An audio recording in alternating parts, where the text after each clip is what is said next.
Austin, what's up, bro? Hanging, man. What's going Doing on? good? Yeah, man. We've been on doing tour for what feels like 3 years. It does, man. Yeah. But it also feels like 3 days. It's Yeah, kinda crazy. it's been great. There's a lot of good shows. Getting to know you's been great too. Absolutely, You know, dude. and It's stuff. like, I know we never crossed paths in the past, but yeah, been, man. It seemed like it would have happened, but I'm glad it did, man. yeah. Yeah. I know we know a lot of the same people, and stuff, but Yeah. I think the tour's been good. You sound great. I Oh, mean, the thank you. band's good. Your songs are great. Thank you, man. Likewise. So let's talk about really just how you got into music. Like, Yeah. what was that moment of, man, I want to do this? Or Yeah, I mean, I think for me, like some of my earliest memories are, like I remember my mom pounding her thumb on the steering wheel, and I'm like, Mom, what the hell are you doing? What's going on there? And she's like, Oh, I'm keeping a beat, right? And then I remember the first time I heard Janie's Got a Gun, right? Like those are kind of my earliest memories. And then the first time I think I was probably 13.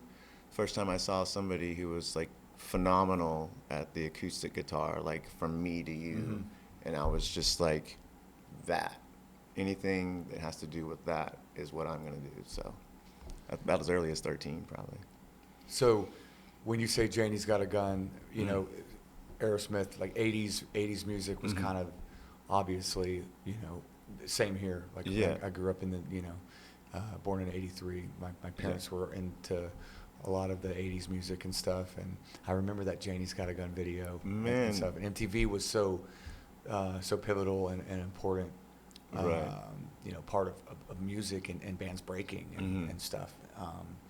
So you would say bands like Aerosmith, was that what you were kind of into? Yeah, I mean, for sure, Aerosmith, early on, Aerosmith and, Guns N' Roses at that Mm-hmm. time, and, all those kind of 80s. Any voice that kind of was raunchy or any, you know what I mean? Like November Rain has that beautiful intro and the piano, and then Axl comes in with this raunchy vocal, and I'm just, anything that it kind of has that, contrast is kind of what I was drawn to, just a really raunchy kind of raw vocal. Right. That I loved, and I just kind of gravitated towards that. Yeah, that's cool. I remember being a kid and Looks That Kill, Motley Crue. Yeah. And a lot of those videos, they look like superheroes to me. Yeah, I dude, thought it was really they're comic book characters. Yeah, Man. like their costumes and stuff. Yeah. Then obviously, as the years went on, they were in their denim jackets and leather. Yeah. It changed, but yeah, man, I those were the days. I miss a lot of that stuff and a lot of that music, and the '90s too.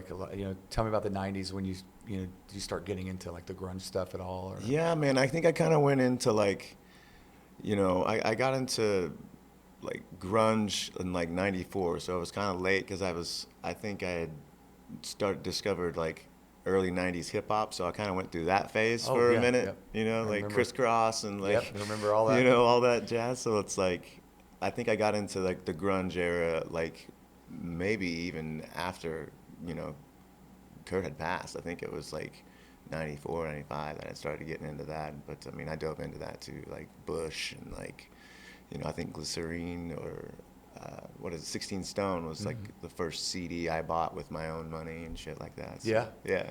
I remember you'd go to we would go to Circuit City or Kmart even Yeah. at the time you'd go to the electronics section and they would have the all the different layouts you could push. Yeah. And it would play the Put the videos cans or whatever on, on the screen.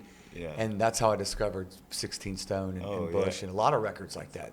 Offspring, Smash, and I remember that was my favorite thing to do was to go in there and just to see what was new. And my parents were always we were always buying new music and stuff. And the '90s.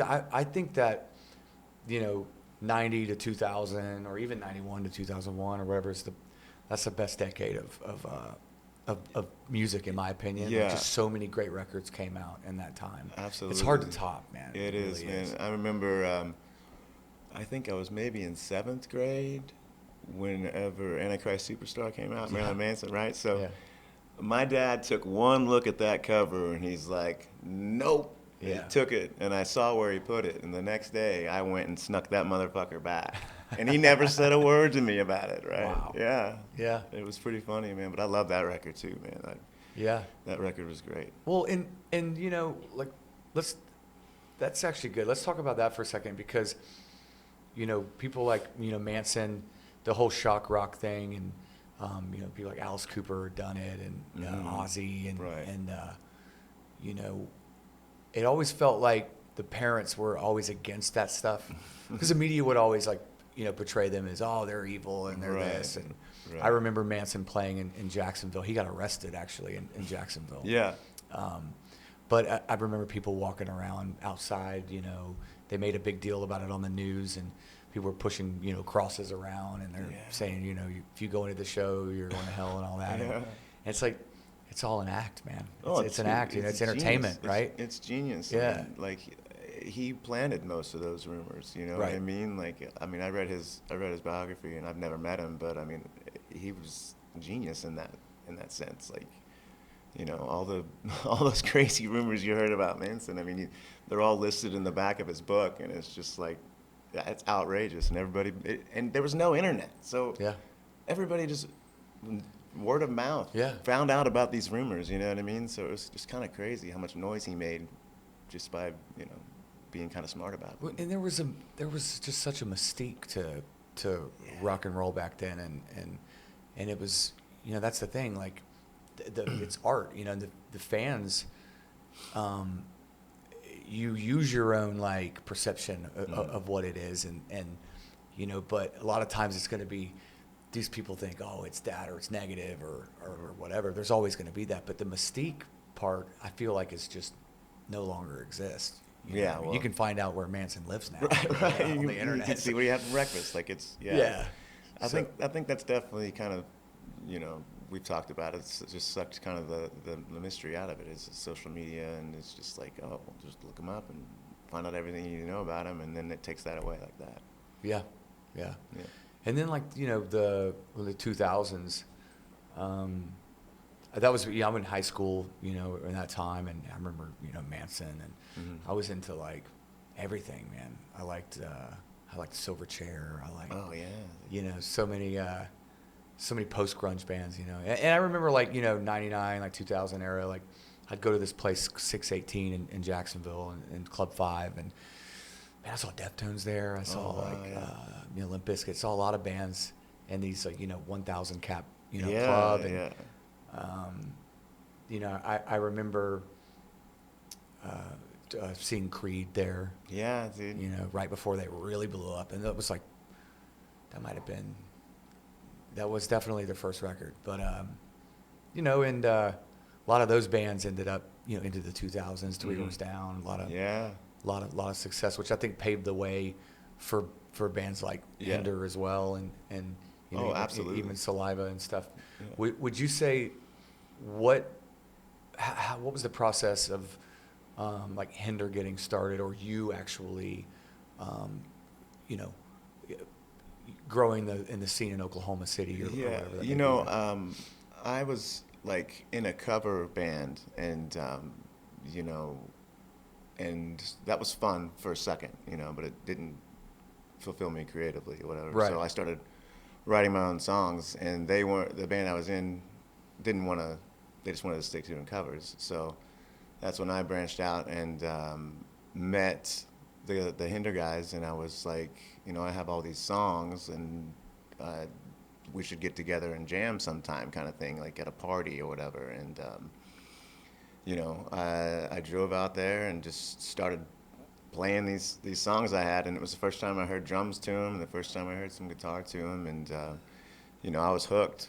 So we started, you know, building our catalog, if you will, and started playing around town, and we found this one spot called the Samurai, actually, at first, and we would just call our friends, and they would come up there, and the guy that owned the place at the time didn't ID anybody, so it was a lot of fun in that retrospect. So therefore, a lot of underage drinking and stuff happened, and you know, we were able to pack that out. But then the cops got called, so we never could play there again. So we found a place called the Blue Note, and you know, we got to where we would like play one show a month. I mean, every local band, it seemed like to us, whenever they would play 2-3 nights a week, you can see them anytime. So what we did was flyer the shit out of it, play one show a month, and we were able to have like lines wrapped around the building to come see us play. By the time, the labels got interested, we could sell out 1,000 seaters. So whenever the showcases started happening, it was kind of a no-brainer for them to show up and see 1,000 people chanting Hinder songs. You know what I mean? You know, and that's, it's interesting that you talk about that as well and say that, because I feel like a lot of that was still part of mystique too, right? Like being a local band and being able to draw 1,000 people. I mean, can local bands even do that anymore? Like I don't know. I mean, at least where I live, I know, like my band, back in the late 90s, early 2000s, like 2000, before we got signed, we could draw pack places. And that, I've heard a lot of other bands mention things like that, and that's how labels would notice and pay attention. Now, bands get signed off of how many streams you have and the internet and all that. But like, that was still a time where bands could really grow their following in their hometown and stuff, and their base. And when did you guys start to notice more and more people like coming to your local shows, or what did you feel like was making that happen? Like, what was spreading the word? Was it like, did you feel like the songs were really doing it? To be honest, man, I think it was a lot of it was energy, man. It was like because I didn't think I was this great songwriter. I was just pumping them out, and it was just like more of an urge to just get up there and just see if I can scream my head off and get whatever inside of me out. Like, I think the energy really brought the people around, and because we had one CD, and it would do okay when we would sell them at the shows and stuff like that. But I think it was more like just a vibe of people who would just be around it. You know what I mean? I mean, there was, fights. There was, all kinds of drug deals happening in the bathroom and stuff like that. It's just like, it was like kind of like a scene whenever we would play and stuff like that. So I think the people were mostly attached to the energy that we bring. What year was this? So 2001 to 2004. Okay. So about 3 years. So building your building base that up there. fan base there, yeah. And then 04 comes around, and 04 comes around, and we start like thinking that we can take this to the next level. So what we did is kind of like looked at the back of, I think it was a Nickelback record at the time, or Theory of a Dead Man, because we kind of liked how those records sounded or whatever, and we just looked on the back and found Joy Moy. So this is 2004, we just called him up. And we were like, hey, what's it going to cost for us to come up and do a record? And he's like, I think it'll probably cost you $45,000. So we're like, that's a lot back then. I mean, that's a lot. That's a lot of even fucking. now, I mean, looking back at it, it was a big fucking roll of the dice. Like, it was scary, but something inside me knew like I was built for this, and so we scraped together that with our family and our families, and borrowed $45,000 and went to Canada, and we only got 6 songs done. We were trying to do a full record. But those 6 songs ended up being, one of them was Get Stoned, and one of them was Better Than Me, and How Long, Nothing Good About Goodbye, By the Way, and I think Room 21 out of all that. So, and we were able to get our manager through those demos. He wanted to work with us. So by the time that came around, like, he would fly in, and we were starting to do showcases for Roadrunner, and we did two for them, and then there was an offer on the table, and then Atlantic heard, and then it was a bidding war, Universal, and stuff like that. So, by the time it came time for showcases, having those 1,000 kids there, seems like a no-brainer for them to just sign on for this Hinder ride. That's probably the best 45 man ever spent, right? Yeah, and I was so lucky enough to we were able to work that into the Universal deal for them to pay that back too. So we paid back that $45K in less than a year. Well, that felt good. That felt real good. Yeah, and I've heard of bands doing stuff like that. You know, bands will do research and they're like, oh, who did this? Or they like certain producers. You know, I interviewed, talked with Joey Sturgis recently, and he was talking about a lot of you know, the hardcore bands he was working with in the early 2000s as well. And it was basically, he was getting a lot of those bands from, you know, other, looking at his credits and looking at, you know, so he ended up doing all that. But I would say for what you guys did, there had to be something that still made them want to work with you, though, right? Yeah. Because they're doing a lot of big label projects and doing other stuff. So, did they ever say anything like, you know, we just really like, you know, the songs you guys have, or we really like the sound of what you're going for? I mean, I think a lot of it was, you know, the songs. I think that they played a big role. Back then, you know, there wasn't social media or streams for right. them to piggyback off of and be like, hey, let's like it. So, I mean, I think they believed in the songs and believed in the project. I mean, you know, we were trying to bring like 80s kind of rock back, you know what I mean, with some kind of a modern grunge attached to it. And so I think there was that. I think that image kind of pushed bands a lot. I mean, we were young and partying and a lot reckless. So yeah. I think that was appeal, and you know, I think that maybe my voice might have had something to do with it. I don't know.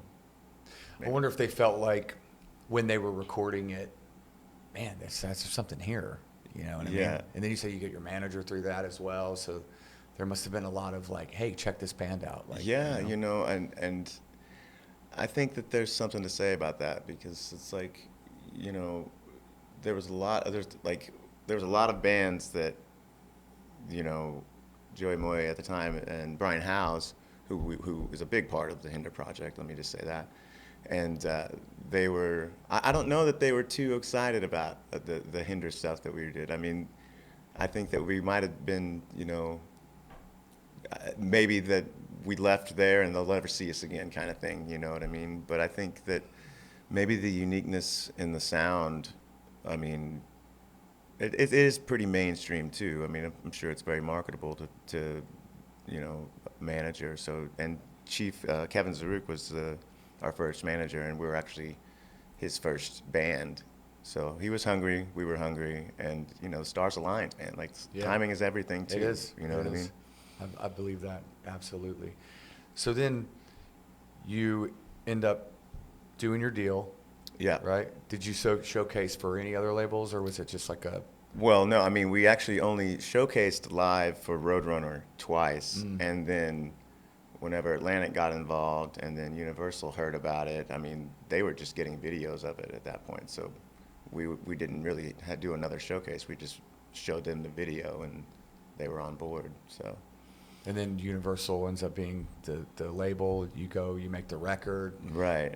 And then you make all those songs. You remake all the songs, right? Yeah. You re-recorded everything. Re-recorded them, yeah. And with Brian and and yeah. Joey still involved as well. Yeah. Well, Joey, I think he was tied up at the time. I think so he wasn't able to do the record with Brian. So Brian House did it, and you know, working with him is amazing. Like he's really a solid producer, solid player, and just puts his heart into it. Like you can see it just as he's playing a G chord. It's like his soul's in it, and I loved having that collaboration in the studio for sure. And it's great, even like 20 years later, those guys are still like at the top of the game. Yeah, like, absolutely. Producing a bunch of, I know Brian's still doing like Skillet and a bunch of stuff. So he's killing Joey, it. you know. Yeah, Joey Mo's killing it. Yeah, for sure. So I always wanted to see if he'd ever go back to. I mean, I know he's done the Hardy stuff and stuff like that, but I'd always wanted to kind of like make a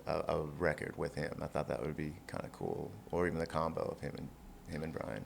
Hey, 45 grand, man. That's what it takes. I can handle that. I can handle that. So you record the songs for the record, and then you've said that Lips was like the last song. Right? Yeah. I mean, Lips was definitely the last and most fresh on the 11, I think, that were on the record, and or 10. I guess Running in the Rain was a bonus track, but it was such a fresh, raw thing, you know. We went in. I remember we went to Whistler and we were cutting it for the first time, just acoustically, and there was 2 girls in the room, and I was just singing, and all they could hear is me singing. And by the end of the song, I see one girl like just run to the bathroom because she was crying. I guess because of the song, I'm assuming. And that was the first indicator that I was like, there might be something special with this song here. Right. And so we turned it into the label, and you know, I think I've mentioned this to you before. There was like lengthy paragraphs on each song that they thought, you know, like, this song's great for the record, and here's what I think it is. And then it gets to Lips of an Angel, and it's 2 sentences, and it just says, nice song, sounds like a B-side to me. And then went on to the next one. And when I read that, I was like, wow, well, it's not going to be a B-side, I promise you that. So can you imagine? I mean, to ask the A&R now, the guy now, right? Right? Yeah. Or in 2007. Or, yeah, right. You know? Oh, man. Yeah. Yeah, I remember that was one of those songs that you couldn't escape. Yeah. You know, but you guys put out Get Stoned first. Was Get the first Stoned, single. Yeah, Get Stoned was the first single. And did you start seeing the band was getting, like, you know, you guys were getting on tours, you were touring a lot, and getting a lot of radio play with that single. With Get Stoned, yeah. I mean, we were able to go gold. Yeah. With Get Stoned, which I was ecstatic about. I was just like, fucking, this is amazing. And just obviously the more and more we played and got in front of the bigger audiences, like everybody started singing Lips to us back, you know, before we were at radio and stuff like that. And they obviously had the record. Right. Yeah. The record's out. Yeah. And then, you know, labels calling, what songs popping? We're like, Lips of an Angel's popping. Like, people are loving it. Sounds They're like singing. a B-side, though. Sounds, you know. Yeah, I mean, well, yeah. At that point, do you know who was the factor in that song coming out? Was it the no-brainer at that point, or was your manager really pushing the A&R guy, like, we really got to do this? Yeah, no, I think it was just a no-brainer. Like, people would, like, the song wasn't even a single, and people were like, it was loud whenever we would play it, and it was just, that's the next single. It was just obvious. Yeah. Yeah. And then it changed your life. Yeah. Yeah, man. You know, it was a rocky time for me at the time. I mean, because you know, that song is as true as you know, this microphone sitting in front of me. You know, like, it was a true story, and living it is, you know, probably something I've never really talked about. But it was a hard thing for people involved in all of that scenario. You know, my girl's in the next room. Sometimes I wish she was you. Like, that was something hard for my woman to hear at the time. Like, it was like all of that was happening, and you know, I had tried to brush it off as it just being a song to her, right? And well, she knew better. You know, the way I sang it and all that stuff. Like, she knew better. She's not dumb. But you know, it was all for the sake of art, I guess, you know. Absolutely. Well, in music is like it's your expression, it's what you're feeling. Not everyone's going to relate, right? Right. But, you know, because I've heard, you know, particular female or two would say, like, that song offended them because it was like, they thought, oh, it's about him cheating and all this stuff or whatever. But it's like, you don't walk in your shoes, you don't know what you're going through at the time or what the relationship status. You're not in you know, they're not in your relationship. Right. You know, that's what music is expressing yourself. You're getting out, and it's honest, it's real. Like, that song, lyrically, I feel like when you listen to it, when you read it, it makes so much sense. You know, with like, you can tell in the way you even sing it too. Like, nobody can sing that like that. You know what I mean? Yeah. And there's a lot to be said for, you know, why the song did so well, why the record did so well. Right. Because people connected, you know, lyrically. Yeah. And the sound and the tone and everything, and the stars aligning and all of that. But I think that Lips of an Angel is one of those songs that every band wishes they had, you know, and not many get, you know, in their career. Yeah. And, but you never know you have it until it actually it does what it does. Of course. You know? I mean, like, you know, we wrote it and like, it was 15 or 20 minutes and I was just on my way home. I felt like it was a good track. You know, obviously it wasn't until it was produced that I thought it was something really special. But, and you know, back to the cheating thing, man, it's like, there's nothing in that song that indicates anything about that. You know what I mean? I can say that because I was there and you know what I mean? And I may tell you what I said and how the conversation was, but I won't ever, like, I won't ever expose that. Right. You know what I mean? Because it's something that was personal and, you know, I was vulnerable enough to put it out and stuff like that. But for people to say it's a cheating song, man, they just, you know, that maybe that was their situation and that was their scenario. Right. You know what I mean? Have you heard that before? Oh, yeah. Oh, yeah, okay, Yeah, I've heard that before. But, I mean, from me and where I was coming from, that's a love song. Yeah. That's a love song of a past love, and that's all it is. You know what I mean? And when it was released, you know, obviously it crossed over. You know, it was, you know, pop radio, you know, rock radio, and it was everywhere. Yeah. And did you start to notice now you're headlining the festivals and now you're getting, you know? Yeah, man. I mean, it seemed like it happened, you know, really fast, and you know, I'm not even. It's happened so fast I didn't even really know how to process it. You know, I got a lot of anxiety from it, and a lot of like, I don't really know how to navigate this huge ship that's now driving and flying on its own, sort of kind of thing. And you know, I think that you know, that's kind of where I really ran into like a lot of like the pills and the drinking and all that stuff, just to kind of cope, because I felt like I was going through it alone. You know what I mean?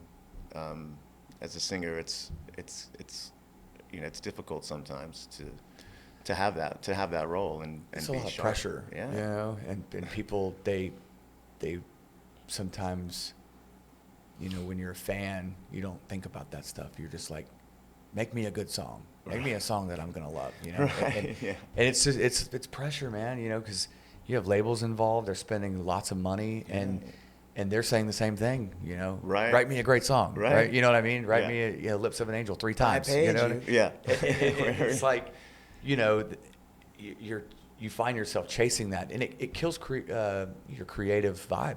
Just, you know, creativity. It kills it. 100%. You know? And I kind of felt like I ran into that. You know, with the second record, you know, there was still like that.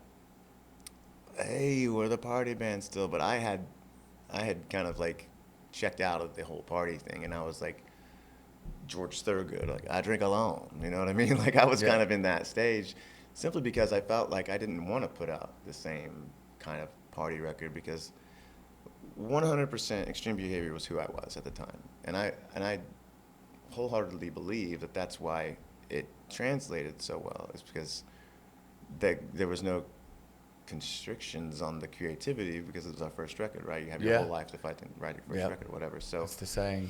And you know, the second record, I love the songs, and you know, we kind of did the same thing, but then it just felt like everybody or people wanted us to be the party band forever, and it's like, that's not sustainable.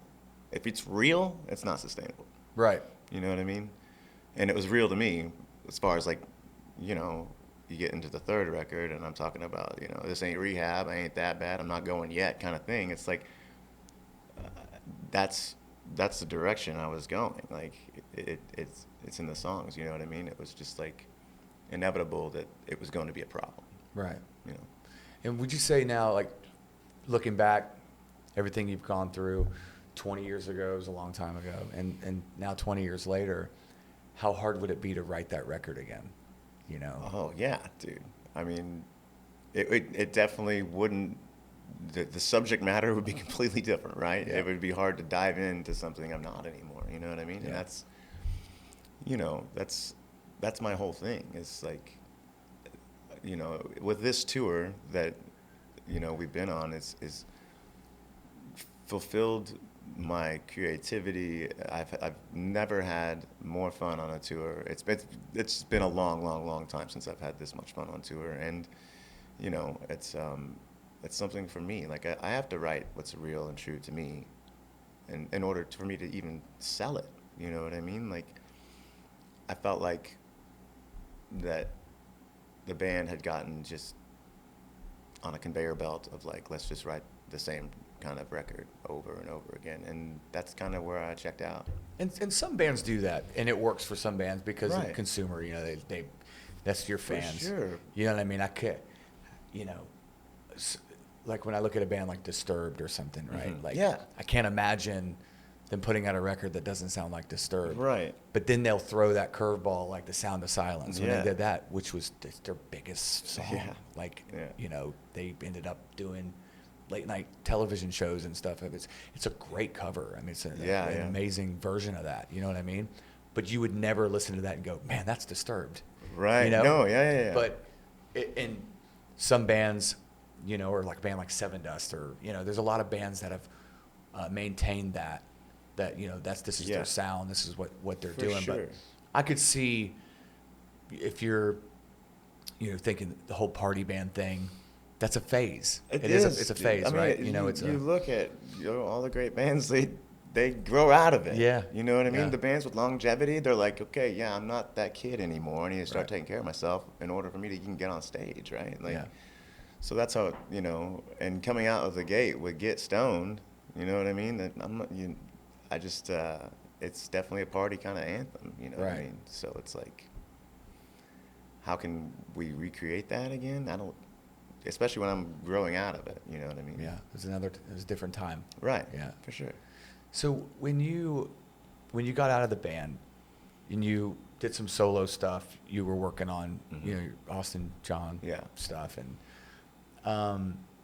was your mindset just, I want to be different, I want to just do something completely like... Yeah, I mean, I think it was like, you know, I want to try something completely not what, you know, Hinder has been or whatever. And, you know, I wasn't mentally, I was not well. I mean, I was still kind of floored that the band wanted to go on without me, and like that really shook me. But in my brain, I'm kind of on autopilot, like this is what I do. I got to get into the studio. And it even took me, I mean, probably 2 years for that to even come out, because I was devastated. Like, you know, Hinder was my baby. It was like, it was who I was. Yeah. Right. So it was hard for me to navigate that and not being the lead singer of Hinder anymore. You know what I mean? Like, it was hard for me to detach from that. So, Well, I mean, that's what you had been doing Right. for you know, all those years, and even, you know, the local scene, and and building up to that, and success and everything. For and, sure. You know, I always feel like, you know, one way off a mountain, right? You can't stay there. It's impossible. Right. Because music's always changing and moving, and different, you know, genres become popular, and then, Right. you know, I think MTV was still a big part of bands breaking, and radio was a big part of bands breaking, and it's just so different now. It's just not the same as it was, you know, back to 20 years ago. It's kind of a long time ago, you know, and a lot of things there's been 18 different iPhones since then, you know, or whatever it is, you know. It's just it's hard to keep up, man. Yeah. It really is. And, you know, but, you know, I know you talked about, you know, struggles and addictions and things like that, but what, you know, led you to becoming sober, getting sober, and like, because I know you've been sober now a while. You know, I mean, I you know, I had gotten to a point where I was insanely unhealthy. I mean, I was hallucinating, and like, it was like I was on my way out. Like, as far as the sober aspect of it, it was like, is this or door number 2, right? Yeah. I mean, I had liver and kidney failure, and I went into, this is 2019, and I went into the ICU for like 23 days. The doctor was like, he needs to get on dialysis now. And, you know, I was on dialysis for 9 months thinking, hey man, this is my life, and this is going to be my life forever. I mean, like 37 years old, and I'm in like the, you know, those dialysis chairs at like 5 in the morning, and there's like 70, 80-year-olds, and I'm just this young kid in there, like, well, young kid, 37, whatever, in there. That's young, man. That's young, to be on dialysis, yeah. you know what I mean? Yeah. So it's like, I had kind of accepted that in a way of like, I at least need to do what the doctors are telling me now, right? You felt like you were giving up, like, or I felt like I was giving up control. Yeah. You know what I mean? Of Right. like my health and where I thought I was going. Yeah. This, guy that can just do drugs and alcohol forever. Like that's, everybody thinks that they're different, and you're not. Like it's gonna catch up with you. So I was on that for 9 months, thinking this is it. But I did everything the doctors told me to do, and my mom did. My mom was there. My family was there for me to help me through it, and they've always been very supportive. But once the doctor said he's going to take me off dialysis for 2 weeks, this was February of 2020. So I had 2 weeks, and I thought that maybe it was just this 2 weeks, and that's all I was going to get. So I flew to Nashville because I had this song I had written, Super Jaded, Mm-hmm. and I sang. We laid that song down, and I sang that with a port still in, like a catheter still in my chest for whenever I go to get dialysis, and they just tap it, and so that was just sticking out like of my shirt. I was singing this song. Yeah, it's pretty crazy.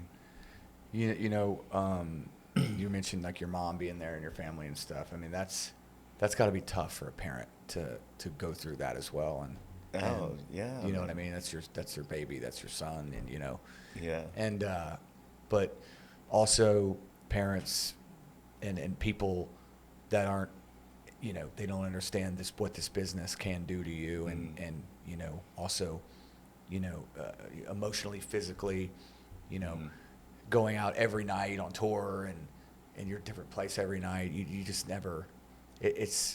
It's not easy. If it was, everyone would do it. Right. It's not, the road's not for everybody, and For sure. and it's a dark place. Mm-hmm. You can end up, like me when I got sober, I wanted so bad to have my family and to have my wife and have my Mm-hmm. kids, and I wanted to just do.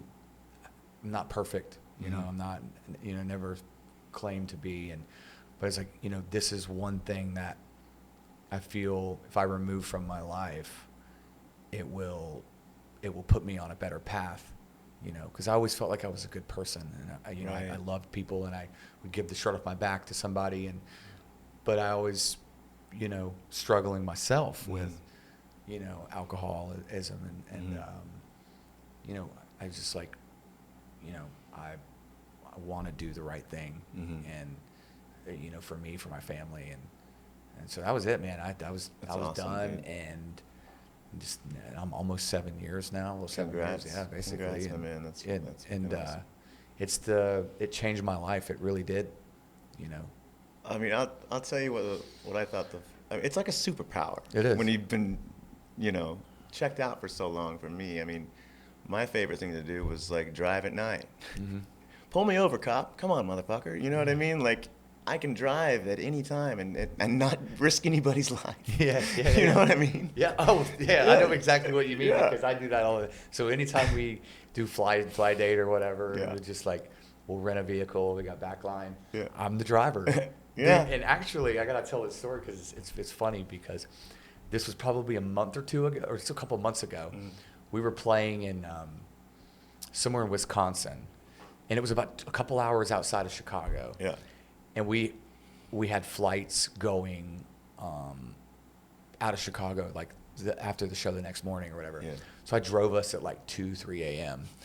All of a sudden, dude, it's like, it's lightning like I've never seen in my entire life, dude. The rain is so bad, Yeah. right? The rain is so bad. Here I am, 10 and 2, like driving, like hydroplaning all on the highway, and everyone, and they're just all like obnoxious, and they don't even know what planet we're on. And I'm just like, man, boy, if I get us through this, I'm gonna tell you guys all about it tomorrow. Yeah. And all of a sudden, I'm coming up to like, I'm like, what is that? It looked like a car pile up, and I get like close enough to where I could see, and they were underwater. Oh my God. It had been flooding. Holy The rain was so bad, man. I live in Florida, and I drive through crazy rain. Never have I seen anything like this. Wow. And so I had to turn around and then end up, on the same road coming back. I think it's 3 a.m. Traffic's not too bad, but so coming back, all of a sudden we're like up on a hill, and I see a bunch of cars under like a gas station, just hanging out. Yeah. And they were like, "You're not going to be able to go through. You're going to get stuck. Yeah. You won't be able to go." I was like, "We got flights to catch, man." So I started taking like back roads and trying to, and the same thing, man. It'd be just flooded like all over. And come to find out, like the next day, we're not. It's all over the news. Yeah. Just all these flash floods that happened in like the Milwaukee area and like the Chicago area. But here we are driving through the thing. We have no idea. But yeah, just to be like, the cops pulling you over or whatever because you're sober and all that. It's a good feeling. It is, man. I remember when I first got it, I was like, it's a wild contrast from obviously 16.5 years ago, or whatever. Yeah. And you feel like you're just in a better place, like clarity, mentally. Mentally, for sure. Like, it took me. I mean, I'll tell you this story as far as like how bad it was. Like, I thought, I would wake up and be shaking, and then I would just take 2 shots of vodka just to stop that. And then once the shakes stopped, I wouldn't drink anymore because I was hallucinating. I was so bad off that I was just hallucinating, and I thought the cast of House of 1,000 Corpses was in this girl's closet. Oh my God! Like, for days I thought this was happening. You know what I mean? And Captain Spaulding hanging out in some girl's closet. Dude, Captain Spaulding, and Tiny or whatever they call him. He was there. Yeah. It was like, it was real to me, man. It was so real that I'm talking to my brother in the hospital 2 months later. Obviously, no drinking, nothing. Just been in the hospital for 2 months. I'm still telling him about the House of 1,000 Corpses story 2 months after me being clean. So it took me a minute for me to snap out of it and realize that, like, buddy, you really need to stop drinking. Yeah. So safe to say you probably can't watch that movie anymore? I still love that fucking movie. They're like my friends now. You know what I mean? I love it. My woman hates that movie, but I love that fucking movie. It's brutal, man. Let's talk about horror movies, man. It's October. Dude, Like, what are some of your favorite horror movies? Like, when you were growing up and stuff, did you have to sneak them? Were you able to watch them? I remember the first movie that really kind of made me run out of the room, and I think it was Pet Sematary 2. Oh my God. You know what I mean? I remember that, dude. That with the dog. And dude, it tripped Gus. It tripped me out, man. I was like, I'm getting out of here. But then for some reason, I was like, I don't know if it was the rush or something as a kid. I was like, I kind of liked it now. You know what I mean? So I think the first movie that I really, really gravitated towards was the original It. Oh, man. Tim Curry, man. That movie freaked me out. He freaked me out, dude. That movie freaked me out as a kid, man. Yeah. And I still love the original. The remake's all right. I'm looking forward to the Derry series that's coming on HBO. But, I mean, my favorite movie, and I wouldn't even consider it a horror movie, but my favorite movie is The Shining. That's a great one, man. It's a great movie. It's one of my favorite. Like, I can watch it. I go to sleep to it if I can. Wow. Yeah, I mean, because it's not, to me, it's not horror. It's more of the guy dealing with his inner demons. Then you wake up when he comes through the door and right. He's smashing the door with the axe. Yeah. What about you? He was incredible in that movie too. Yeah. Like, the acting was really, really good. The setting and everything, good. and I thought Shelley Duvall was amazing in that too. Yeah. Did you ever watch any of the outtakes? They'll pop up online, here and there, and they'll show like the outtakes of it. Of The Shining? Oh yeah. Oh dude, no, I haven't seen it. There's a part where like, Jack Nicholson, he's talking like the director or whatever, and he's like just whatever, and then he goes right into character, bro. Like at that scene, like with the axe and stuff, chasing them around. Like a switch. Oh yeah, it's pretty cool. And I really relate to that character too, man. Like I can live vicariously through him, especially when he's sitting at the bar. Yeah. With, like nobody there, and he's like, yeah, what'll it be, Lloyd, or whatever. It's just, I really relate to that character, man. Yeah. Big time. Any like movies in the last like decade or whatever that you're like, man, this movie's freaky. I like things that make me feel uncomfortable. I like Hereditary. I mean, I like even that Midsommar movie or whatever. That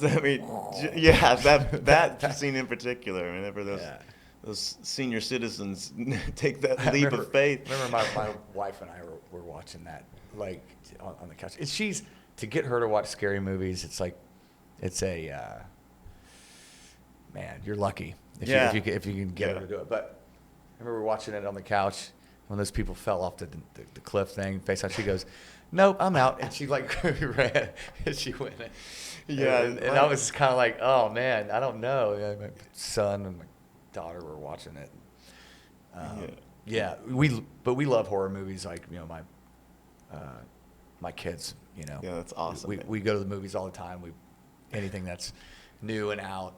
And my son, he's funny. He's like a critic. He'll be like, "No, I don't know. That doesn't look good to me." And a lot of times he's right.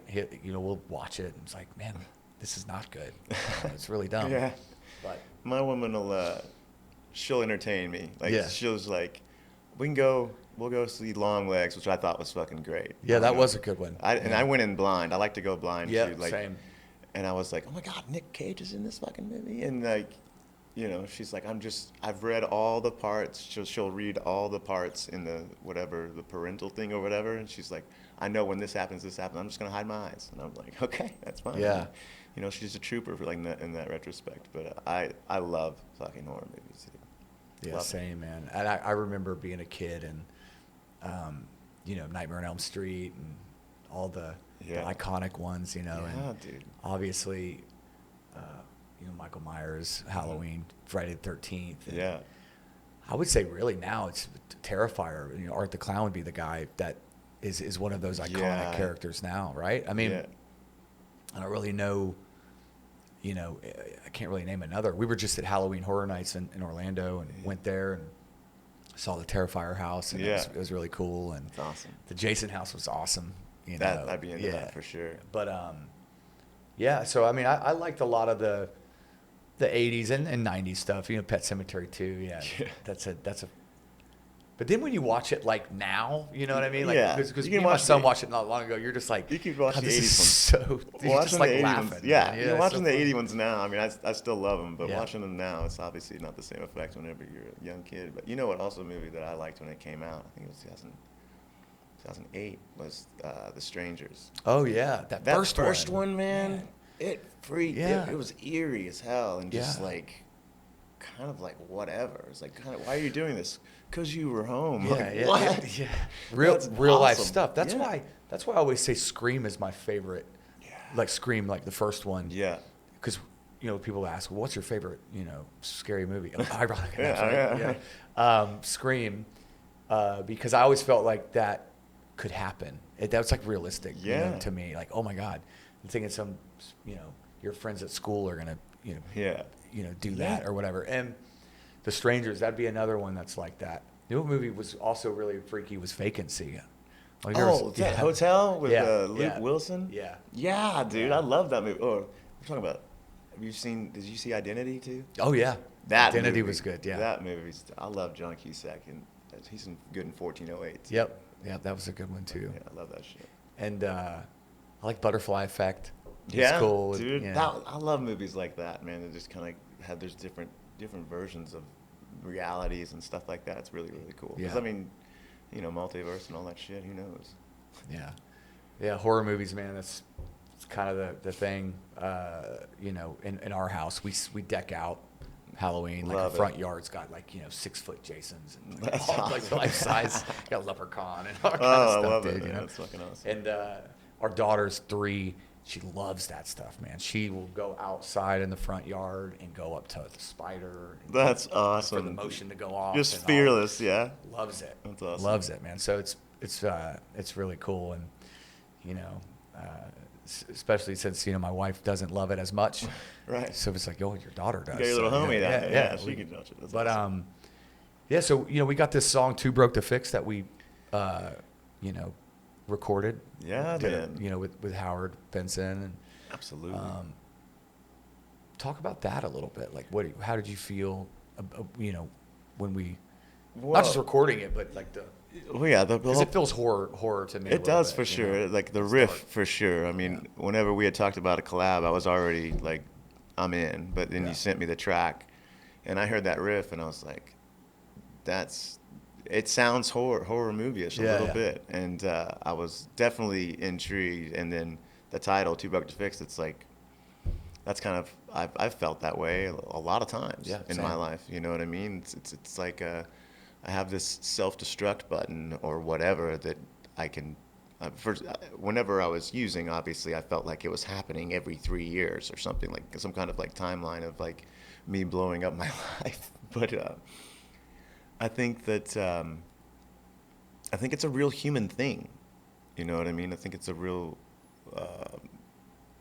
scenario that people feel, and they like, at least for me, I kind of question this whole life all the time, and if it was meant for me, or if I'm supposed to be here and stuff like that. And I could be a little dark and morbid or whatever, but like that's just me being real. You know what I mean? Because this life is malicious, man. It is. It's malicious, dude. And whether it's you,